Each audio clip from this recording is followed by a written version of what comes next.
हमें दुआ कब करनी चाहिए, हमें दुआ कैसे करनी चाहिए और हमें दुआ कहाँ करनी चाहिए, हम खुदा के कलाम में से सीखेंगे।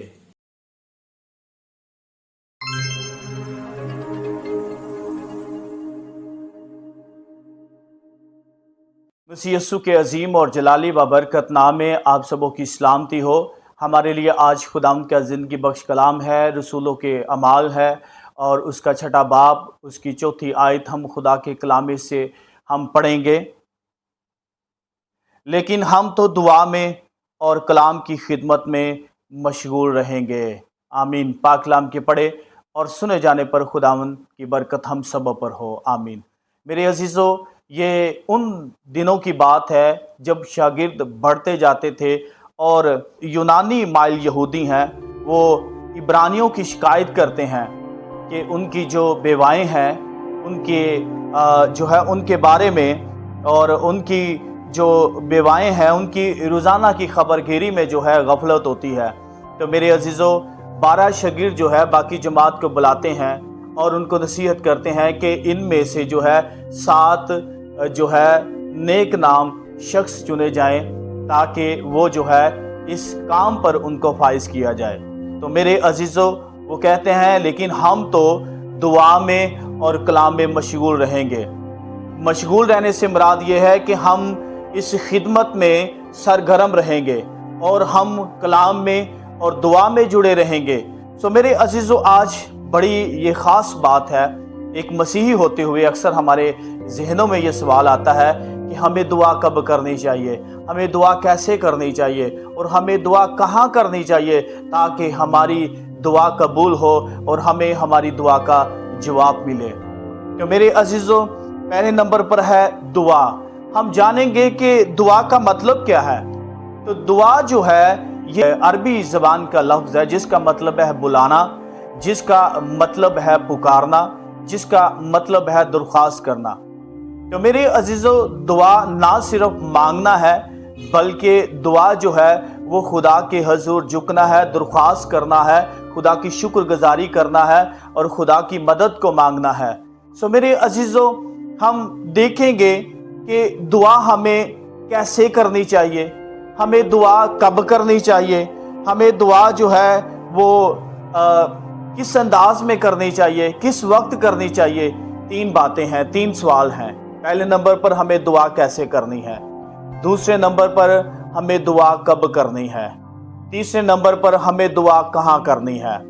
तो मेरे अजीज़ों, हम खुदा के कलाम में से देखेंगे पहले नंबर पर हमें दुआ कैसे करनी है, यानी कि किस अंदाज में करनी है।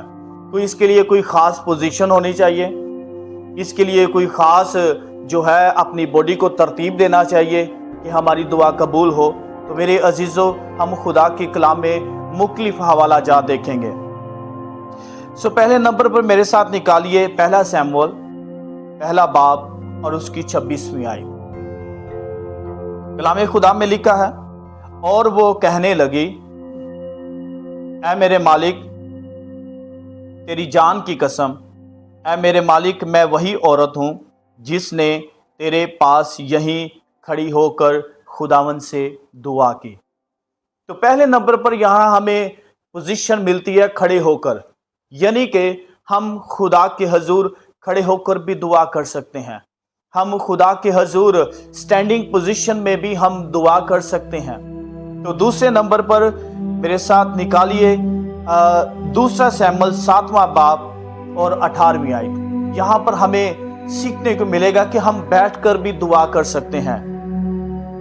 तो कलाम खुदा में लिखा है दूसरा शमूएल 7वां बाब 18वीं आयत में, तब दाऊद बादशाह अंदर जाकर खुदावन के आगे बैठा और कहने लगा, ऐ मालिक खुदावन, मैं कौन हूँ और मेरा घराना क्या है कि तूने मुझे यहाँ तक पहुँचाया।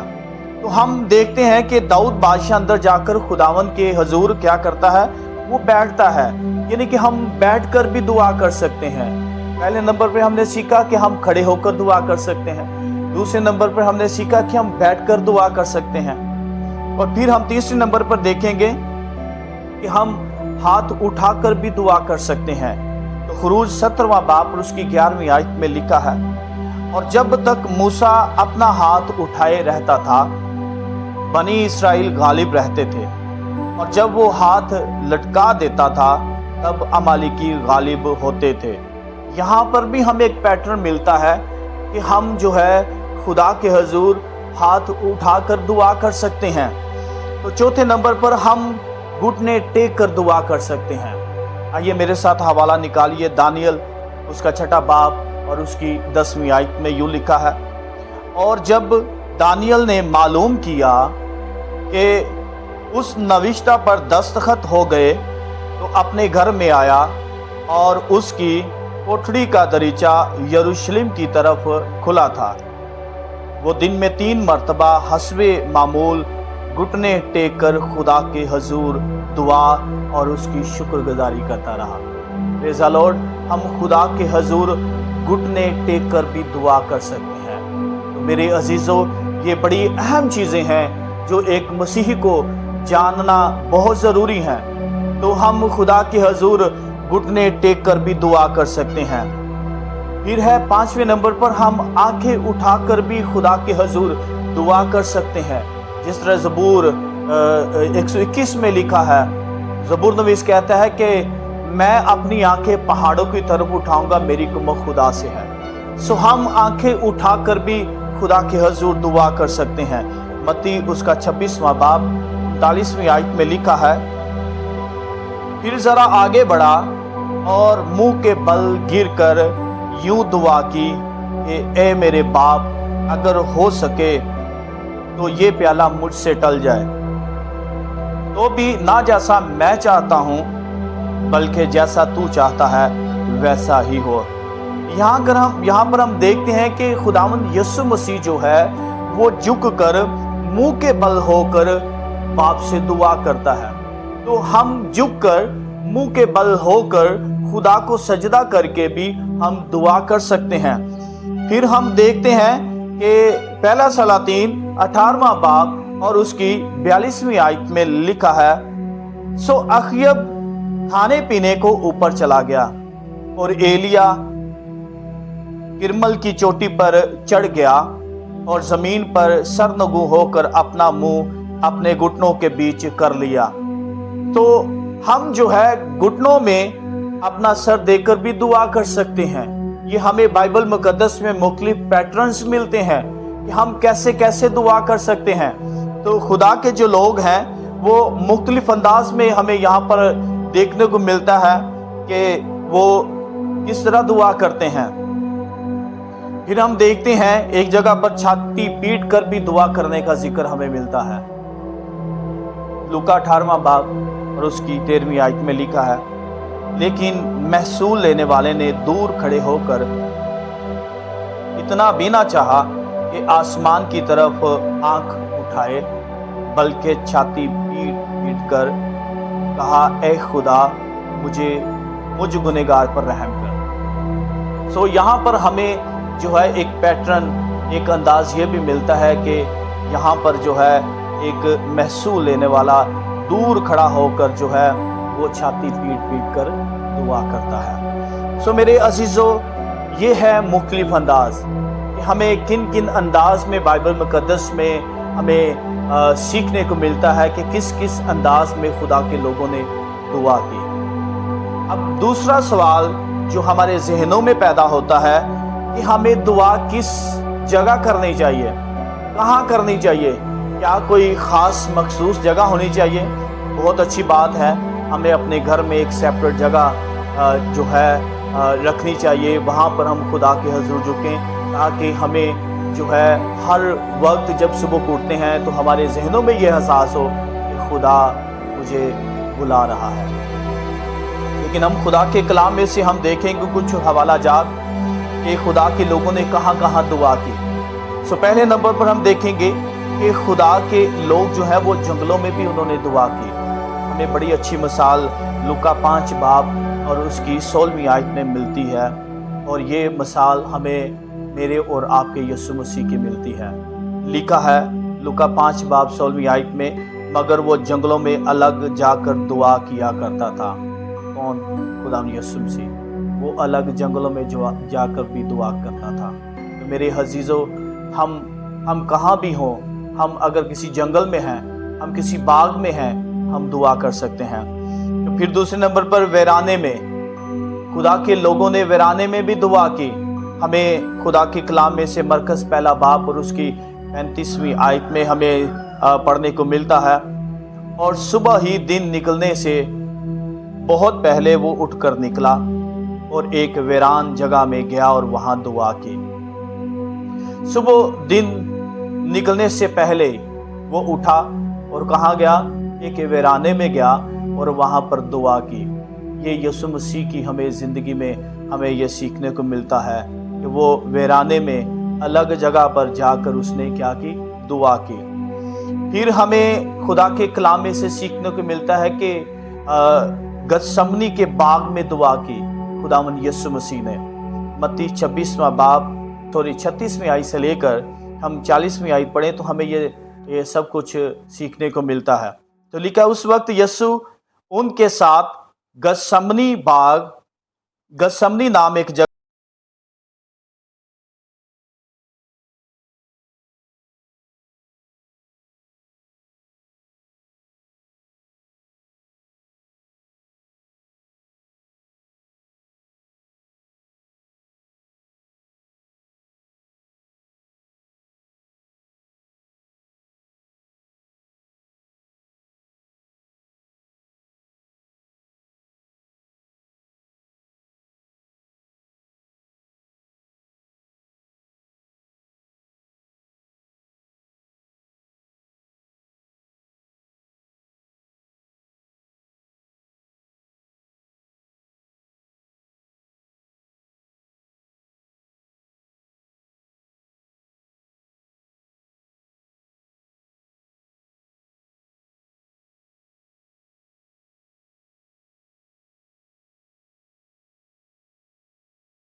دعا کیسے کرنی چاہیے، کس انداز میں کرنی چاہیے، ہمیں کوئی خاص انداز نہیں بتایا گیا۔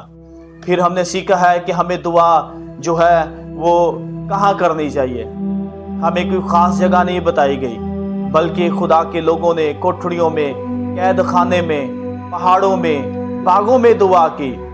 تو پھر اب یہ سوال پیدا ہوتا ہے کہ ہمیں دعا کب کرنی چاہیے؟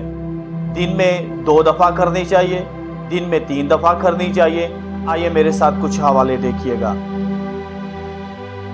بائبل مقدس میں ہمیں ایسے لوگ ملتے ہیں جو صبح سویرے دعا کرتے تھے۔ آئیے میرے ساتھ حوالہ نکالیے، زبور نمبر 5 اور اس کی 3 آیت۔ کلام خدا میں لکھا ہے، اے خداوند تو صبح کو میری آواز سنے گا، میں سویرے ہی تجھ سے دعا کر کے انتظار کروں گا۔ اس کے بعد ایک اور حوالہ نکالیے گا، مرکز پہلا باب اور اس کی 35ویں آیت میں لکھا ہے، اور صبح ہی دن نکلنے سے بہت پہلے وہ اٹھ کر نکلا اور ایک ویران جگہ میں گیا اور وہاں دعا کی۔ میرے عزیزو، ہم صبح سویرے اٹھ کر دعا کر سکتے ہیں، صبح سویرے اٹھ کر ہم خدا کے حضور جھک سکتے ہیں اور خدا کی شکر گزاری یہ ہم پر لازم ہے کہ ہم کریں۔ صبح اٹھیں، خدا کے حضور جھکیں، خدا کے حضور دعا کریں، خدا کے حضور آئیں، نئے دن کے لیے خدا کا شکر کریں، گزری ہوئی رات کے لیے خدا کا شکر کریں، دعا کریں کہ آج کا دن ہمارے لیے بڑا ہی بابرکت دن ہو، ہمارے لیے آج کا دن باعث خوشیاں ہو۔ میرے عزیزوں، پھر ہم دیکھتے ہیں کہ خدا کے لوگ صبح اور دوپہر اور شام کو دعا کرتے ہیں۔ 10ویں آیت میں لکھا ہے، اور جب دانیل نے معلوم کیا کہ اس نوشتہ پر دستخط ہو گئے تو اپنے گھر میں آیا، اور اس کی کوٹھڑی کا دریچہ یروشلم کی طرف کھلا تھا۔ وہ دن میں 3 مرتبہ حسب معمول گھٹنے ٹیک کر خدا کے حضور دعا اور اس کی شکر گزاری کرتا رہا۔ ہمیں یہاں پر دانیل کی زندگی کے بارے میں سیکھنے کو ملتا ہے کہ وہ 3 وقت کیا کرتا رہا، خدا کے حضور جھکتا رہا اور خدا کی شکر گزاری کرتا رہا۔ اور میرے عزیزوں، ہمیں 3 وقت ہمیں خدا کے حضور جھکنا ہے، نہ صرف بلکہ 3 وقت، بلکہ جب بھی ہمیں موقع ملے ہمیں بار بار خدا کے حضور بلانا ہے۔ تو میرے عزیزوں، خدا ہم سے بہت پیار کرتا ہے، ہم جب بھی آئیں خدا ہمیں ویلکم کرتا ہے۔ صبح اور شام اور دوپہر کو میں فریاد کروں گا اور کراہتا رہوں گا اور وہ میری آواز سنے گا۔ میرے عزیزوں، پھر ہمیں خدا کے کلام میں سیکھنے کو ملتا ہے کہ خدا کے لوگوں نے آدھی رات کو دعا کی۔ اعمال 16واں باب اور 25ویں آیت میں لکھا ہے، آدھی رات کے قریب پولس اور سیلاس دعا کر رہے اور خدا کی حمد کے گیت گا رہے تھے اور قیدی سن رہے تھے۔ پولس اور سیلاس آدھی رات کو کیا کر رہے ہیں؟ وہ حمد کے گیت گا رہے ہیں، خدا کی عبادت کر رہے ہیں، خدا کی پرستش کر رہے ہیں، خدا کے نام کو مبارک کہہ رہے ہیں۔ میرے عزیزوں، ایک جو ایماندار ہے اس کی زندگی میں کوئی خاص وقت مقرر نہیں ہے، یعنی کہ جو ایک ایماندار ہوتا ہے وہ صبح دوپہر شام کو خدا کے حضور جھک سکتا ہے، وہ آدھی رات کو بھی خدا کے حضور جھک سکتا ہے۔ ایک جو ایماندار ہے وہ کھانے سے پہلے بھی خدا کے حضور جھک سکتا ہے، ایک جو ایماندار ہے وہ کھانے کے بعد بھی خدا کا شکر کر سکتا ہے، خدا کے حضور جھک سکتا ہے۔ سو میرے عزیزوں، خدا کے کلام میں ہمیں کوئی واضح پوزیشن نہیں ملتی، خدا کے کلام میں ہمیں کوئی جو ہے کوئی خاص وقت ہمیں نہیں ملتا، خدا کے کلام میں ہمیں کوئی خاص جگہ نہیں ملتی۔ اگر ہم ڈیوٹی پر ہیں، ہم اپنا کام کر رہے ہیں، اس کے ساتھ ساتھ ہم خدا کو پکار سکتے ہیں۔ اگر ہم کھیت میں ہیں، ہم کھیت میں کام کر رہے ہیں تو اس کے ساتھ ساتھ ہم دعا کر سکتے ہیں۔ اگر ہم کسی کام میں ہیں، بہنیں ہیں گھر کے کام کر رہی ہیں، وہ اپنے گھر کے کام کرتے ہوئے ساتھ ساتھ خدا کے حضور دعا کر سکتی ہیں۔ کوئی خاص ہمارے لیے جگہ کا انتخاب نہیں ہے، کوئی خاص ہمارے لیے جو ہے وقت کا انتخاب نہیں ہے، کوئی خاص ہمارے لیے کوئی انداز کا انتخاب نہیں ہے، بلکہ میرے عزیزو، خدا کسی انداز کو نہیں دیکھتا، خدا کسی جگہ کو نہیں دیکھتا، خدا کسی وقت کو نہیں دیکھتا، بلکہ خدا ہمارے دلوں پر نظر کرتا ہے۔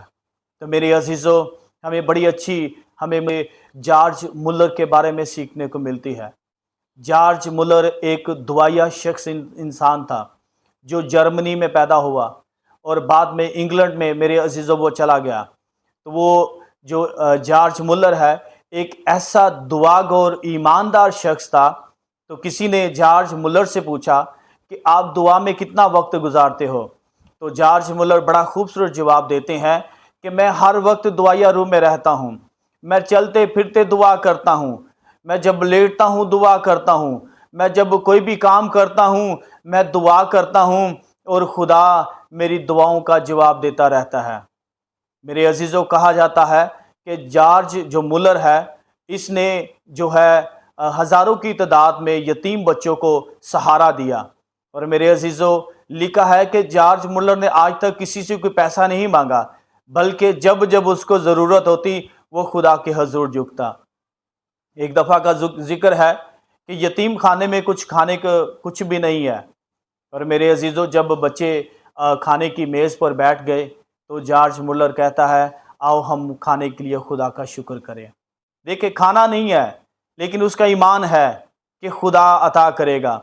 اور میرے عزیزو، کھانا نہیں ہے वो बच्चों के साथ मिलकर खुदा की शुक्रगुजारी करता है। और जब दुआ कर रहे होते हैं तो मेरे अजीज़ों दरवाज़े पर दस्तखत होती है। एक इंसान जो है, एक शख्स है, वो अपने हाथ में खुराक लिए हुए, खाना लिए हुए मेरे अजीज़ों वो दरवाज़े पर दस्तखत देता है। और मेरे अजीज़ों अभी वो खाना रिसीव करते हैं तो मेरे अजीज़ों अभी वह फिर दरवाज़े पर दस्तखत होती है तो मेरे अजीज़ों एक शख्स जो है वो दूध लिए हुए खड़ा है ताकि वो यतीम बच्चों को दे सके। तो मेरे अजीज़ों जॉर्ज मुलर का इस कदर ईमान था अपने खुदा पर, वो कहता है कि मैं हर वक्त दुआ या रूम में रहता हूँ और मेरा खुदा मुझे दुआ का जवाब देता है। तो मेरे अजीज़ों हमारे लिए आज इस ज़िंदगी बख्श कलाम में से सीखने के लिए बड़ी ख़ास और अहम बात यह है कि हम किसी ख़ास अंदाज में दुआ नहीं कर सकते, हम किसी ख़ास जगह पर दुआ नहीं कर सकते, हम किसी ख़ास मौके पर दुआ नहीं कर सकते, बल्कि जब जब मुमकिन हो हमें हर वक्त दुआ या रूम में रहना है और हमें खुदा से दुआ करनी है। घर के काम काज करते हुए हमें खुदा के साथ कनेक्शन में रहना है। हम किसी खेत में हैं, हम किसी फैक्ट्री में हैं, हम कहीं भी हैं, हम चलते फिरते उठते बैठते हमें हर वक्त दुआ या रूम में रहना है और खुदा को पुकारना है। तो मेरे अजीज़ों जब हम जॉर्ज मुलर की तरह मेरे अजीज़ों हर वक्त दुआ या रूम में रहेंगे तो फिर खुदा हमारी दुआ का जवाब देगा। हम किसी भी मुश्किल में होंगे, हम किसी भी मुसीबत में होंगे, हम किसी भी गम में होंगे तो मेरे अजीज़ों जब हम दुआ या रूम में रहेंगे तो फिर खुदा हमारी दुआ का जवाब देगा। मेरे अजीज़ों आज के कलाम के वसीला से खुदावन हमें इस लायक बनाए कि हम दुआ या रूम में रहें। आज के कलाम के वसीला से खुदावन हमें इस लायक बनाए कि हम हर वक्त खुदा में मशगूल रहें। तो दो बातें हैं, पहली नंबर पर क्या है? कलाम और दुआ। मेरे अजीज़ों खुदा ने सबसे ज़्यादा इज़्ज़त और अज़मत दी है तो अपने कलाम को दी है। हालेलुया। तो मेरे अजीज़ों एक जो ईमानदार है उसकी ज़िंदगी में इन दो चीज़ों का होना बहुत ज़रूरी है, दुआ और कलाम। हम पर कोई आजमाइश आती है, दुख आता है, गम आता है, कलाम हमारी ज़िंदगी में बड़ी अहमियत के हामिल है। मेरे और आपके मसीहा ने अपनी आजमाइश में अबलीस का मुकाबला दुआ और कलाम से किया। अगर आज हम किसी आजमाइश में हैं, अगर आज हम किसी मुसीबत में हैं, अगर आज हम किसी गम में हैं, अगर आज हम किसी परेशानी में हैं तो हमें भी यीशु मसीह की जो ज़िंदगी है उसको अपनी ज़िंदगी में अमली जामा पहनाते हुए हमें भी दुआ और कलाम के साथ अबलीस का और अपनी आजमाइश में हमने अबलीस का दुश्मन का मुकाबला करना है। तो मेरे अजीज़ों मेरी दुआ है कि खुदा हमें इस लायक बनाए कि हम हर वक्त दुआ या रूम में रहें। मेरी दुआ है कि खुदा हमें इस लायक बनाए कि हम हर वक्त खुदा के साथ कनेक्शन में रहें। मेरी दुआ है खुदा हमें इस लायक बनाए कि हम हर वक्त दुआ या रूम में रहें और खुदा हमारी दुआओं का जवाब दे। आज के कलाम के वसीला से खुदा आप सबों को बरकत दे। एक बार फिर आप लोगों से दरख्वास्त है, अगर आपको इस मैसेज से, इस कलाम से बरकत मिली है तो हमारे चैनल को सब्सक्राइब करें और दूसरों के साथ शेयर करें और बेल आइकन को प्रेस करें ताकि ऐसी इंफॉर्मेटिव बाबरकत वीडियोस आप लोगों तक पहुंच सकें। God bless you all.